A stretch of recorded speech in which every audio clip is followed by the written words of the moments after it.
significam as próprias igrejas, essas 7 igrejas. E fala que o homem, né, o filho do homem, Jesus, estava passeando no meio dos candelabros de ouro. Então, a gente vê a presença de Jesus. Jesus está no meio da igreja, Jesus está presente na igreja.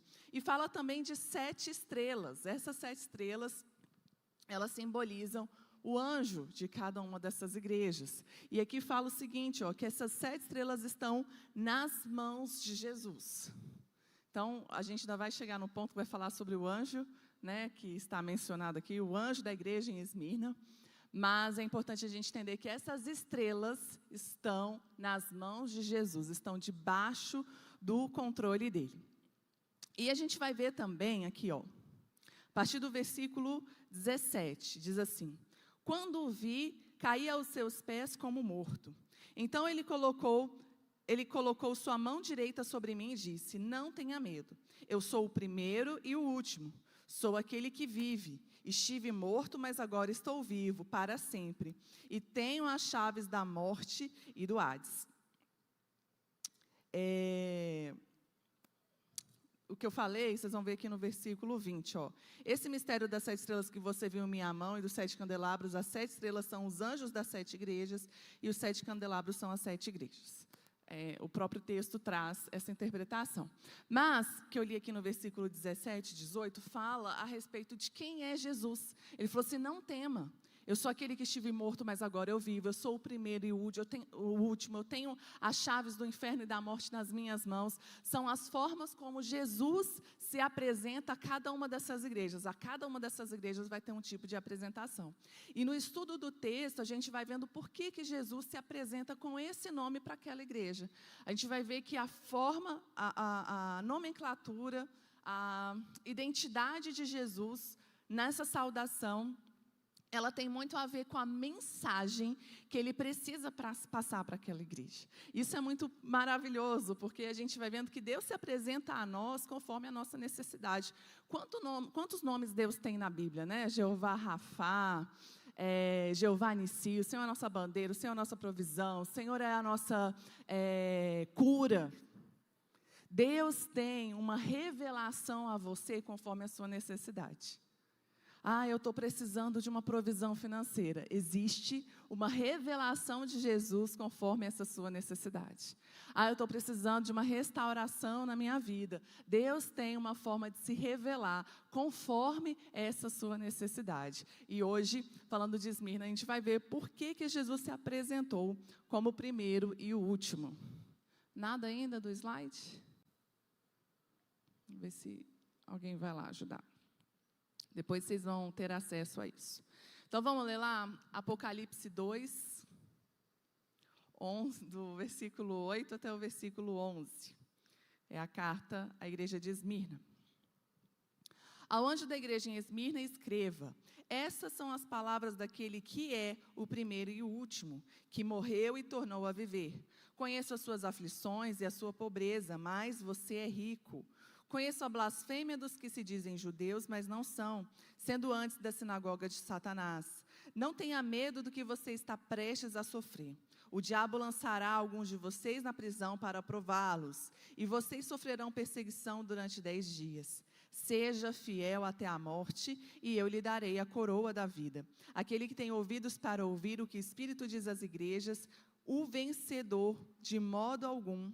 eu li errado. Aquele que tem ouvidos, ouça o que o Espírito diz às igrejas. O vencedor, de modo algum, sofrerá a segunda morte. Essa foi a carta, foi a mensagem de Jesus a essa igreja. E é muito importante a gente entender o contexto que a igreja nessa cidade estava inserida. Como é que eu vou entender isso? Entendendo o contexto da cidade. O que era Esmirna? O que Esmirna representava dentro do mundo antigo? Onde que ela ficava, qual era a postura das pessoas na cidade, tinham templos, tinha idolatria, como é que isso funcionava. Então, a gente vai começar num panorama histórico, falando da cidade de Esmirna, para a gente entender o que está por trás dessa carta. Quando a gente olha, né, carta à igreja de Esmirna, era uma igreja que ficava naquela cidade, só que era uma cidade que funcionava plenamente.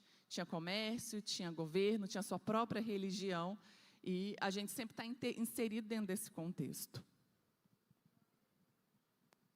Acho que vai. Você vai.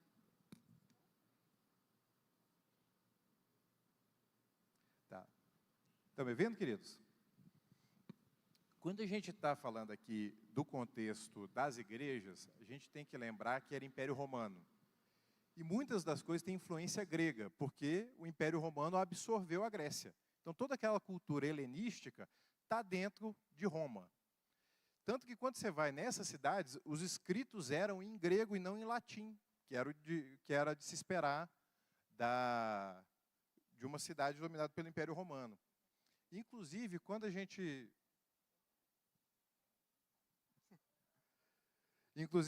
está falando da língua grega, que foi a língua utilizada para escrever o Novo Testamento, isso já mostra a universalidade da aliança de Jesus. Jesus, ele se apresenta como o alfa e o ômega, que é a primeira e a última letra do alfabeto grego. Ele não falou que ele era o Aleph e o Tav, que é a primeira e a última do hebraico, porque Jesus veio para o mundo, não só para os judeus. Então, quando a gente vê o livro de Apocalipse dando tanta ênfase para fora do contexto judaico, é por causa disso. Porque a mensagem do Evangelho estava expandindo e era para ser pregada até os confins da terra. Quando a gente pensa, hoje, nós estamos aqui no Brasil, 2000 anos depois, falando de Jesus, o Messias de Israel, isso é o cumprimento da profecia. Jesus falou, este Evangelho vai ser pregado em todas as nações. Quando você vê geograficamente, o Brasil é muito ilhado. Não é igual a Austrália, que é um pouquinho mais, mas o Brasil é quase uma ilha, num cantinho. A gente não tem muito contato com o restante do mundo. Tanto que a gente tem que, para sair daqui, tirando a América do Sul, são horas e horas a gente tem que cruzar o oceano. Então, o Brasil é muito isolado. E hoje, a gente falando de Jesus, mostra o Evangelho sendo pregado a todas as nações.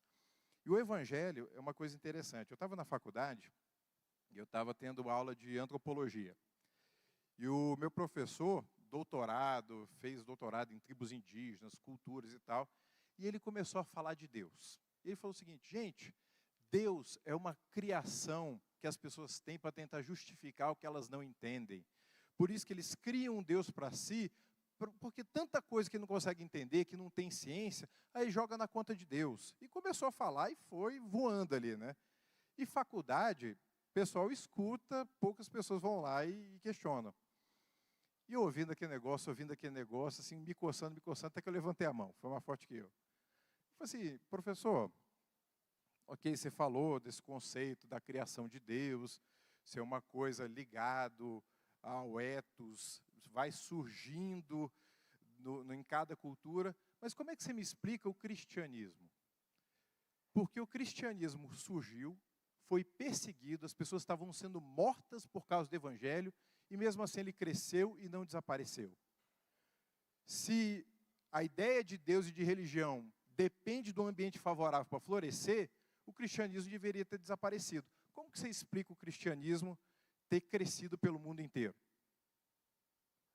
Aí o professor olhou assim, ele gaguejou, não, essa é só uma das teorias, tem outras também, aí mudou de assunto, seguiu o caminho. Gente, o Evangelho é o poder de Deus para a salvação de todo aquele que nele crê.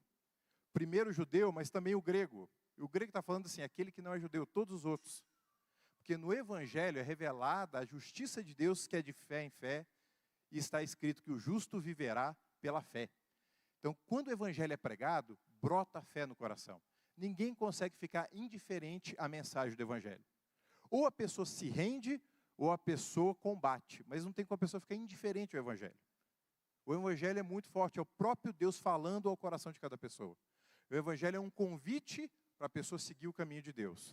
Ou a pessoa aceita, ou a pessoa rejeita. Em Apocalipse, como a gente já falou, não tem área cinzenta. Ou é, ou não é. Ou você se posiciona por Jesus, ou você está contra o Evangelho.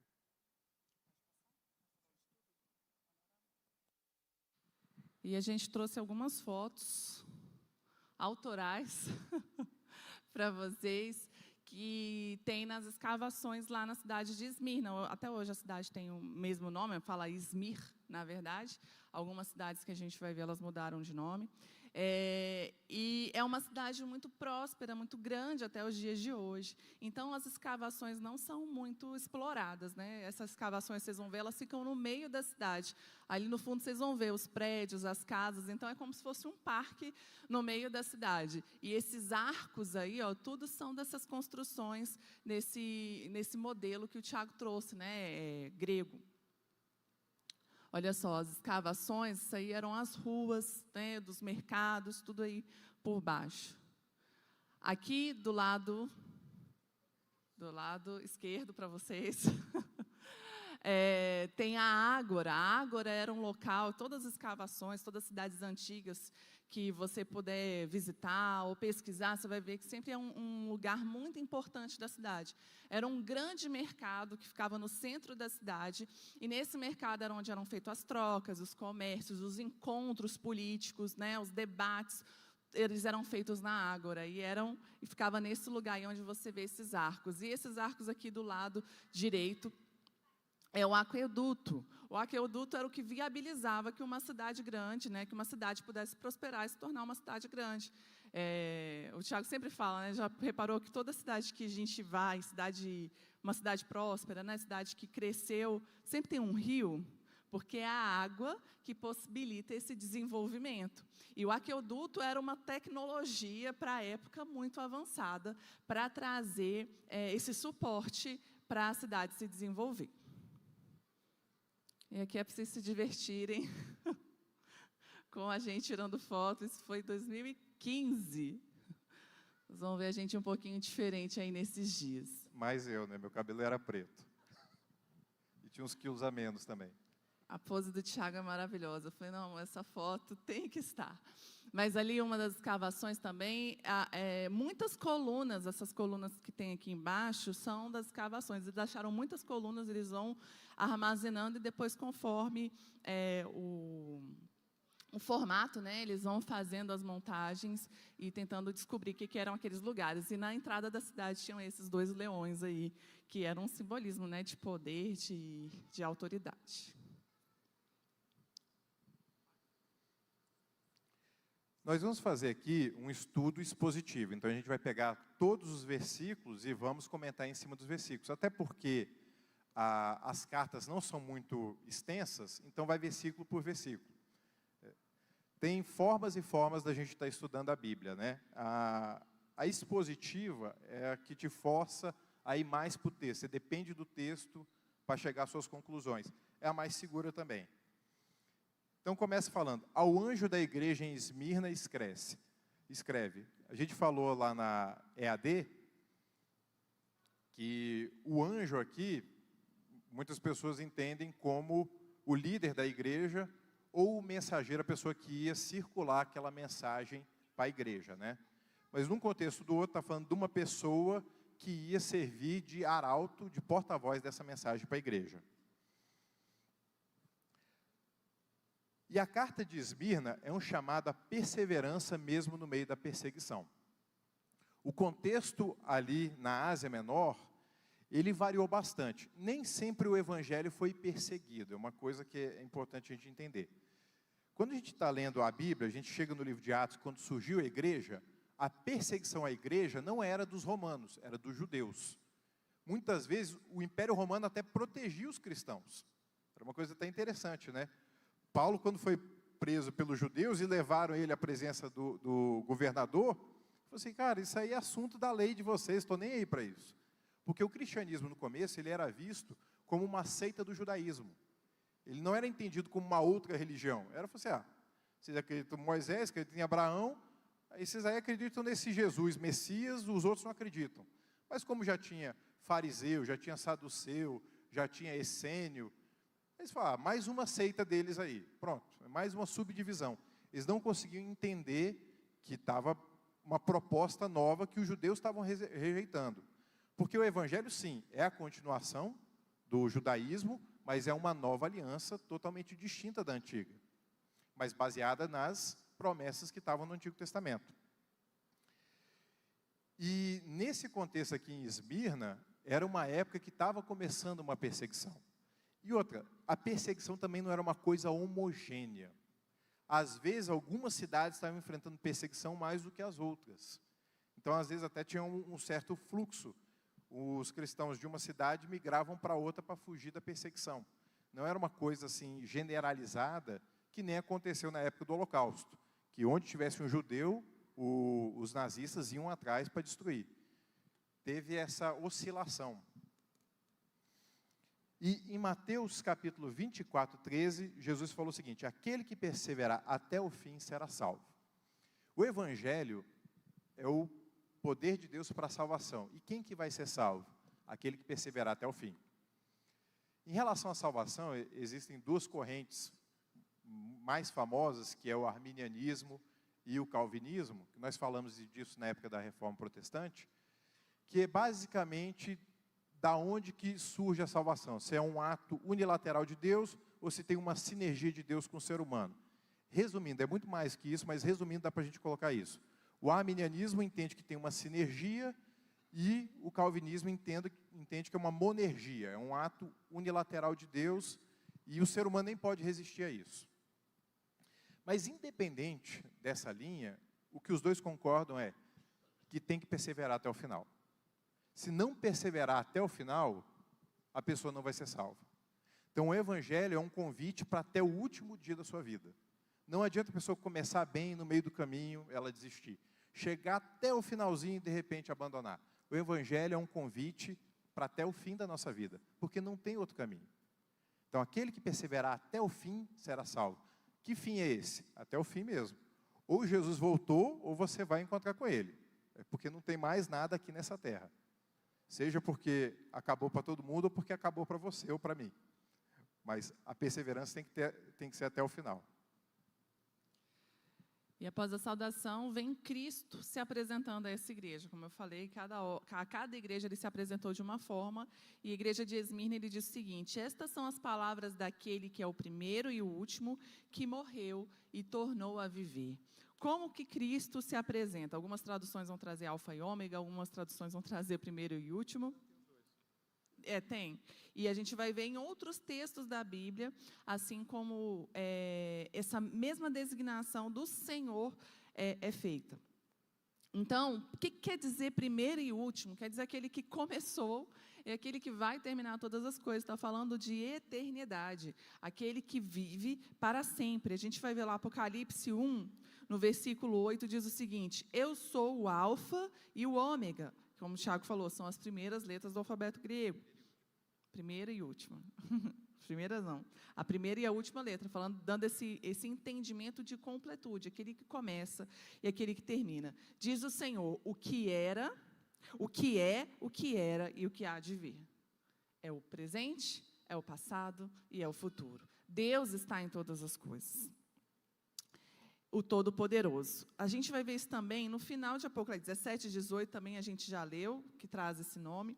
No 21, versículos 6 e 7, diz o seguinte: disse-me ainda, está feito, eu sou o alfa e o ômega, eu sou o princípio e o fim. No 22, no versículo 13, também vai trazer: eu sou o alfa e o ômega, o primeiro e o último, o princípio e o fim. Tudo dando essa ideia de completude. Mas, antes de Apocalipse também, Deus se apresentou dessa forma. Vamos ver lá Isaías 44, no versículo 6. Assim diz o Senhor, o Rei de Israel, o seu Redentor, o Senhor dos Exércitos: eu sou o primeiro e eu sou o último, além de mim não há Deus. E no capítulo 48 também, no versículo 12, ele se apresenta dessa forma. Escute, ó Jacó, Israel é o que eu chamei. Eu sou sempre o mesmo. Eu sou o primeiro e o último. A gente viu que essa igreja em Esmirna, ela estava sofrendo perseguição. Quando a gente viu aqui o panorama histórico, a gente viu que ela era muito vinculada a Roma. E para estar vinculada a Roma, os imperadores, eles eram vistos como deuses. Então, as pessoas tinham que adorar, tinham que dizer César é Senhor, César é Deus. Eles adoravam o imperador. E os cristãos vinham na contramão de tudo isso. E por isso, eles sofriam a perseguição. Então,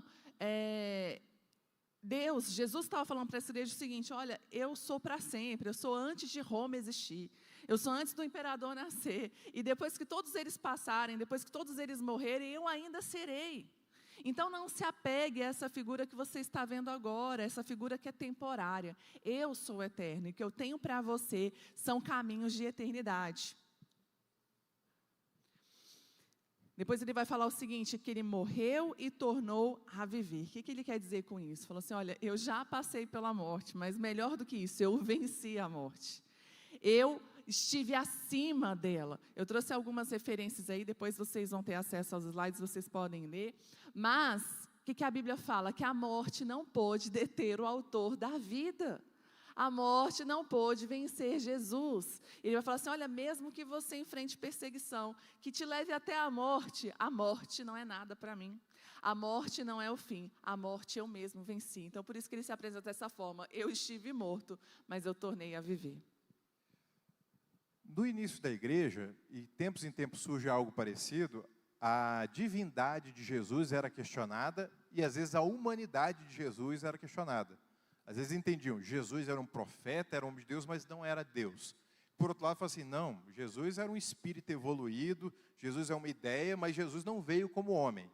Então tinham essas duas vertentes que vão contra a palavra de Deus. Porque Jesus é 100% homem e 100% Deus. Não tem como acreditar no Evangelho sem aceitar que Jesus veio como homem, em carne, andou aqui na terra, morreu e ao terceiro dia ressuscitou. E vive pelos séculos dos séculos. E também não tem como você entender que esse homem que veio aqui também era Deus. O Filho de Deus, da mesma essência, da mesma natureza de Deus. Isso aí chama na teologia de união hipostática, né? 100% homem e 100% Deus. Negar qualquer uma dessas coisas não é evangelho. Não tem como a pessoa acreditar no evangelho sem entender que Jesus, o homem, era Deus e que Jesus, Deus, era homem. Tem que ter os dois. É importante a gente traduzir isso, porque muitas vezes a gente, apesar de não acreditar nisso, a gente se comporta dessa forma. A gente olha para o testemunho de Jesus e fala assim, mas Jesus tratava bem os inimigos. Aí a gente fala, mas Jesus era Deus. Não, Jesus era 100% homem, assim como eu e você. Então, o testemunho de Jesus é o testemunho que nós temos que seguir. E como é que Jesus conseguia tratar bem os inimigos, falar para aqueles que estavam desejando a morte dele que perdoasse, amar a todas as pessoas, estar no meio de... Como é que ele conseguia? Pelo poder do Espírito Santo. Como é que ele conseguia curar? Pelo poder do Espírito Santo. Então, a gente tem que ter essa consciência na nossa vida. Não é só uma teoria, não é só um estudo teológico, mas na nossa caminhada, a gente tem que entender isso. Jesus era 100% homem. Tudo que ele fez nessa terra como homem está disposto a mim. Não só tudo que ele fez, ele ainda falou outra coisa. Vocês vão fazer o que eu faço e coisas maiores ainda. Ele fala assim, enquanto eu estou com vocês, ainda está limitado, eu preciso ir, porque quando eu for, vão ser obras ainda maiores, vai ser um poder ainda maior espalhado a todos aqueles que receberem o Espírito Santo. E Jesus era 100% Deus, porque na condição de Deus, ele se esvaziou, morreu pelos meus pecados para me dar a vida, e hoje ele é meu Senhor. A outra parte que vem é o elogio. No versículo 9, conheço as suas aflições e a sua pobreza, mas você é rico. Conheço a blasfêmia dos que se dizem judeus, mas não são, sendo antes sinagoga de Satanás.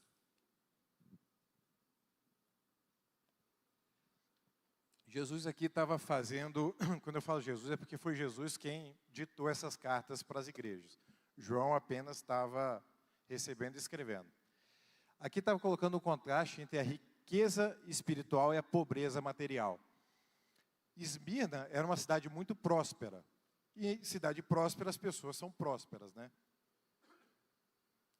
Só que quando a pessoa se convertia, muitas vezes ela era boicotada. As pessoas que faziam comércio com ela deixavam de fazer, ela era excluída da vida social, ela não se submetia a Roma por não reconhecer que César era Deus, falou assim, não, só Jesus é o Senhor. Então, você está fora desse convívio. Então, a perseguição muitas vezes vinha por esse lado social e econômico também. A pessoa ficava pobre porque se converteu. Às vezes o pessoal fala que é o contrário, né? A pessoa vai ficar rica porque se converteu. Mas aqui a pessoa estava pagando o preço pelo Evangelho. Jesus vale mais do que esses meus negócios. E quando ele fala, olha, conheço a tua pobreza, mas você é rico. E pobreza aqui no grego extrema pobreza, estavam passando realmente limitações, necessidades. Mas eles falavam que por Jesus vale a pena. Pelo meu Senhor vale a pena qualquer coisa. E, frequentemente, os cristãos eram despedidos de seus empregos, perdiam seus negócios quando se convertiu a Cristo. Justamente por não estar reconhecendo essa divindade do imperador. E a perseguição, muitas vezes, partia dos judeus. Existiam judeus espalhados em tudo quanto é canto do Império Romano. E ali não era diferente em Esmirna. Inclusive, sinagogas eram achadas nas escavações dessa cidade. E os judeus, que muitas vezes eram próximos de Roma, iam lá e fazer com que o Império Romano perseguisse. Porque eles estavam querendo ser a sinagoga de Deus, manter a pureza, mas na verdade eles estavam sendo sinagoga de Satanás. Eles estavam se levantando contra a obra de Deus. Então eles se achavam sinagoga de Deus, mas na verdade é a sinagoga de Satanás. E falando a respeito de sinagoga, quem aqui sabe o que é sinagoga? Só levanta a mão aqui. E dos que sabem, quem sabe a diferença de sinagoga e templo? Então vamos lá. Aí dificultou um pouquinho. Qual a diferença de templo para sinagoga? Então, sinagoga é local para estudo da lei e orações. Podia existir em qualquer cidade, não existe sacrifícios. E templo? Templo só existia em Jerusalém. Não tinha templo em nenhum outro lugar do planeta Terra. Templo apenas em Jerusalém. Templo é o local da adoração, era o local onde eram feitos os sacrifícios.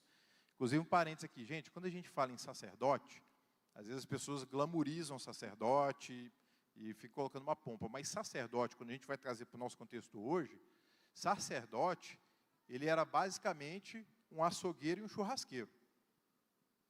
Porque era imolar animal, aspergir sangue e fazer o holocausto, que é queimar a carne. Tinha outros tipos de ofertas cereais, mas era um cara que estava sujo de sangue o tempo todo. Então, às vezes o pessoal fica achando que era o camarada que estava... Não, o sacerdote colocava a mão na massa mesmo. Que era assim que era feita a representação do sacrifício de Jesus na antiga aliança, pelo sangue de animais.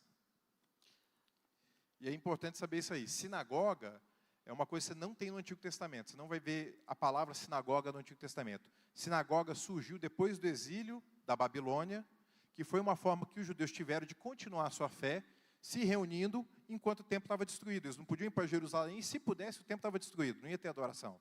Então, eles começaram a se organizar, a fazer grupos de estudo, e foi daí que o judaísmo realmente floresceu, que eles começaram a estudar mesmo a lei de Deus. Porque antes eles meio que terceirizavam para o sacerdote. Uma vez por ano é só pegar o animal, levar lá que está tudo resolvido. Ou então, quando nasce um filho, uma filha, faz uma oferta. 3 vezes por ano vai para Jerusalém. Então tinha esse modelo muito religioso, eles não buscavam entender a fé deles. Mas quando eles foram exilados, eles tiveram que se aprofundar. E aí a gente vai ver Daniel, a gente vai ver Misael, Azarias e Ananias, como que eles se posicionaram frente a Nabucodonosor e o Império Babilônico. Porque a fé deles agora já estava fora de Jerusalém. A adoração que eles estavam acostumados estava proibida. Eles tinham que se manter fiéis a Deus, mesmo num contexto totalmente contrário. Pode seguir. Continuando no elogio, é importante a gente entender Deus falando, né? Jesus falando, eu conheço as suas aflições. E muitas vezes, quando a gente está passando por momentos de dificuldade, por momentos de escassez, momentos de necessidade, o pensamento que vem é, Deus se esqueceu de mim. Eu estou sofrendo porque Deus está longe de mim. Eu estou sofrendo, Deus não está vendo o meu sofrimento. E esses dias eu me deparei com um salmo que fala como Ele se importa com você.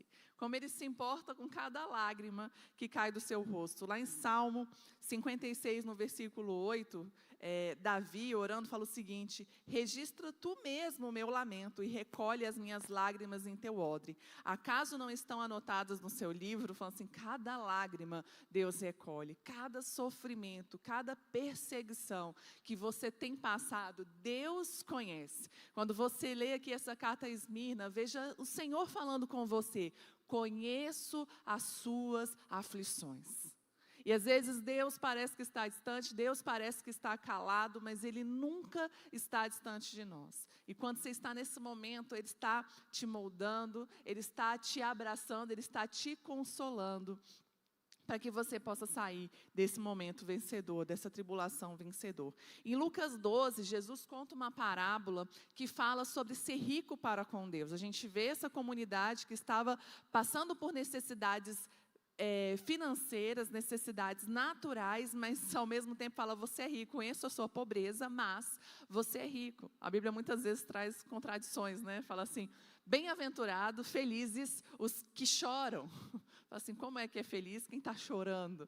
Mas é porque o padrão do reino não é o nosso padrão. A recompensa do reino não é a recompensa desse mundo. A pirâmide do reino, ela é invertida. E quando a gente olha para esses princípios, a gente entende.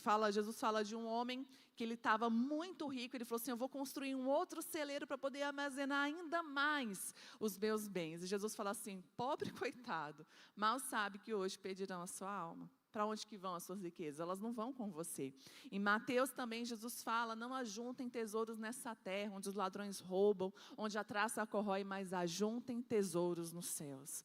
É bom a gente ter condições financeiras nesse mundo, a gente desfrutar de algo, é maravilhoso, mas os nossos olhos precisam estar na eternidade. Aquilo que é eterno vale muito mais. A gente construir algo na eternidade vai durar para sempre, não vai acabar. Então, mesmo em meio a aflições, mesmo em meio a perseguições, mesmo em meio a dificuldades, seja fiel ao Senhor, porque é essa recompensa que vai durar para sempre.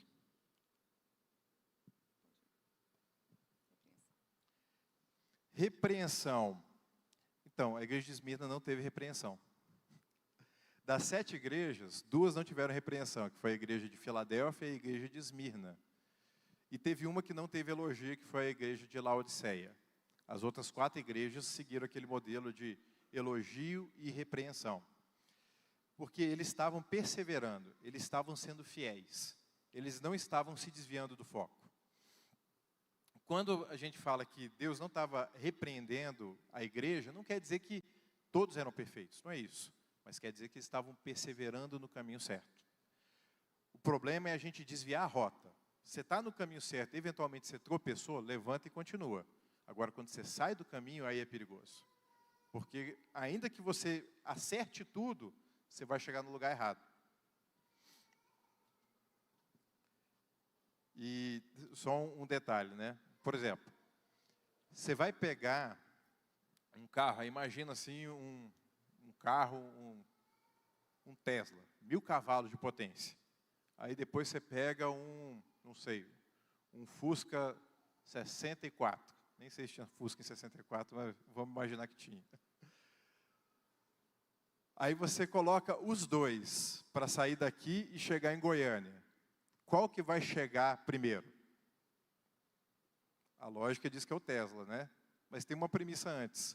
Eles têm que estar apontados para o lugar certo. Se o Tesla estiver indo para Formosa e o Fusca para Goiânia, o Fusca vai chegar em Goiânia e o Tesla nunca vai chegar em Goiânia. Então a gente tem que estar apontado para o caminho certo. E aí a igreja de Esmirna estava apontada para o caminho certo, estava olhando para Jesus, estava perseverando por causa de Jesus.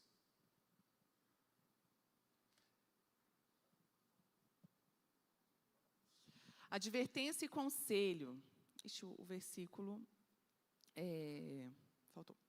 A perseguição também era uma provação através do qual o próprio Deus aperfeiçoava e aprovava a fidelidade dos crentes. A gente não gosta de passar por sofrimento, a gente não gosta de passar por provação, mas elas são necessárias para nos aperfeiçoar. A gente vai ver que ninguém cresce na zona de conforto. Quando você está muito confortável, você vai relaxando e é até perigoso você retroceder dentro daquilo que você alcançou. É o sofrimento que nos aperfeiçoa, são as provações que constroem em nós um caráter aprovado. A Bíblia fala que Jesus aprendeu a obediência pelas coisas que ele sofreu. Gente, até Jesus teve que passar por sofrimento para aprender, faz parte. O que nós precisamos entender é que nós temos que ser munidos da força de Deus, da fé que vem de Deus, da perseverança que vem de Deus, para que nós não desistamos no meio dessas provações. Cristo avisa que a igreja de Esmirna sofreria perseguição durante 10 dias. O que são esses 10 dias? Foi até uma pergunta que teve lá no podcast sobre esse tempo. Esse tempo, eram 10 dias contados? Não, cronologicamente, mas eles significam que esse tempo estava nas mãos de Deus e que ele tinha uma hora para começar e ele tinha também uma hora para acabar. Então isso mostra que todo esse tempo estava nas mãos do Senhor. Exortação, como a gente aprendeu já aqui, exortação não é bronca, não é briga, exortação é motivação, se animar. E o texto diz assim: não tenha medo do que você está prestes a sofrer, saiba que o diabo lançará alguns de vocês na prisão para prová-los, e vocês sofrerão perseguição durante 10 dias, seja fiel até a morte, e eu lhes darei a coroa da vida. Posso? Deus está falando o seguinte, né? Olha, vou livrar vocês da perseguição. Ele não falou isso, Jesus não falou isso. Ele falou o seguinte: eu vou livrar vocês do medo. Não tenham medo. Às vezes, pior do que a gente sofrer um mal é a gente viver aprisionado pelo medo. Essa semana, quem aqui participa de GC? Deixa eu ver. Essa semana no GC, quem já teve GC essa semana? Essa semana é domingo, todo mundo já teve GC. A palavra do GC dessa semana foi exatamente sobre isso. Medo, Deus nos livra do medo. Antes de Jesus acalmar a tempestade que estava do lado de fora, Ele acalmou a tempestade que estava dentro dos discípulos. Então, Deus vai te livrar do medo. Salmo 91, que fala que é um salmo de proteção, não misticamente falando, mas pelo que o traz ali no corpo do texto, fala assim: você não terá medo do terror noturno, não terá medo da seta que voa de dia, está te livrando do medo, do aprisionamento. Às vezes nada acontece, mas se você vive com medo, é como se você estivesse enfrentando esse problema. E aqui, ele está falando: olha, vai acontecer, mas vocês não precisam temer, porque eu estou com vocês. Em Lucas 12, Mateus 10, Jesus fala o seguinte: não temam os homens que podem fazer mal ao corpo de vocês, mas temam a Deus, que pode lançar tanto o corpo quanto a alma no inferno. Às vezes, por temer aos homens, a gente acaba negando o nome do Senhor. E a advertência para essa igreja era: vão vir perseguições, vão vir provações. Mas antes de tudo isso, o temor de vocês tem que estar no Senhor. Quando a nossa confiança está em Cristo e na eternidade, as tribulações se tornam leves e momentâneas. A gente olha para a vida de Paulo, tudo que ele sofreu, tudo que ele teve que enfrentar, e ele fala o seguinte: porque as leves e momentâneas tribulações não se comparam ao peso eterno de glória. É difícil, às vezes é doloroso, mas quando você olha para o prêmio, para a coroa, para aquilo que está prometido a você, você fala assim: gente, isso aqui é fichinha, eu vou enfrentar isso, porque o que está à minha frente é muito melhor, é muito maior. E passando aqui, Apocalipse 2:11.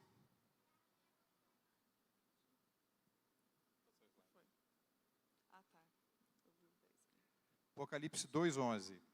Aquele que tem ouvidos, ouça o que o Espírito diz às igrejas. O vencedor de modo algum sofrerá a segunda morte. A segunda morte é o que o Evangelho veio para nos livrar. Jesus veio para que todo aquele que nele crê não tenha a segunda morte, mas tenha a vida eterna. A primeira morte nós vamos enfrentar em algum momento. A menos que o Senhor venha antes, mas a regra é que a gente vai enfrentar a morte um dia. E quando chegar esse dia, a gente tem que estar pronto para encontrar com o Senhor. O Evangelho é a segurança que a gente não vai acabar com a morte. E por que segunda morte? Porque depois da primeira morte, a pessoa ainda vai ter a morte eterna. Existe o juízo final, o julgamento, e a pastora Natália até falou aqui. O temor a Deus é saber que Deus é aquele que te leva para a vida eterna, mas é Ele também que vai mandar as pessoas para o inferno. Isso é uma coisa que às vezes gera um certo conflito nas pessoas, né? Como que Deus, sendo bom, vai mandar as pessoas para o inferno? É porque o inferno é um local que não foi preparado para o ser humano. O inferno foi preparado para Satanás e os seus anjos. Só que as pessoas que não andam no caminho do Senhor Jesus, elas estão rejeitando a vida eterna. Então, não tem terceira via. A pessoa vai para o inferno. E Deus é o único que pode julgar as pessoas. Porque Deus é imparcial. Deus sabe de todas as coisas. Deus sabe as motivações do coração. Então, quando Deus faz um juízo, é sempre certo. Porque Deus não tem parcialidade. E Deus é amor. Todo juízo de Deus é permeado em amor. E pela fidelidade, pela justiça de Deus, que as pessoas que não querem o caminho de Deus, não vão poder ter a vida eterna. Estava até vendo uma pessoa falando disso ontem, né? Pessoal, olha, eu sou ateu, isso quer dizer que eu vou para o inferno? Bem, se você é ateu, você não devia estar preocupado com isso. Você nem deveria acreditar em inferno. Mas, no fim das contas, não adianta, né? A pessoa, a filosofia, ela não dá tanta segurança assim, né? Tá, mas sob uma perspectiva cristã, mesmo sendo uma pessoa boa, me esforçando, eu vou para o inferno por causa disso? Olha, se você for uma pessoa perfeita, que nunca cometeu erro algum, você poderia ir para o céu. Mas se você for uma pessoa que nem eu, que já errou, que já desejou mal para outra pessoa, que já falhou, e você precisa de uma salvação, não tem como. Porque como que você vai para o céu, sendo que você está rejeitando o caminho que Deus deu para você ir para o céu? Você não deveria querer o céu, porque no céu tem Deus. E para que você vai para o céu, já que você não acredita em Deus? O que sobra é o lugar sem Deus.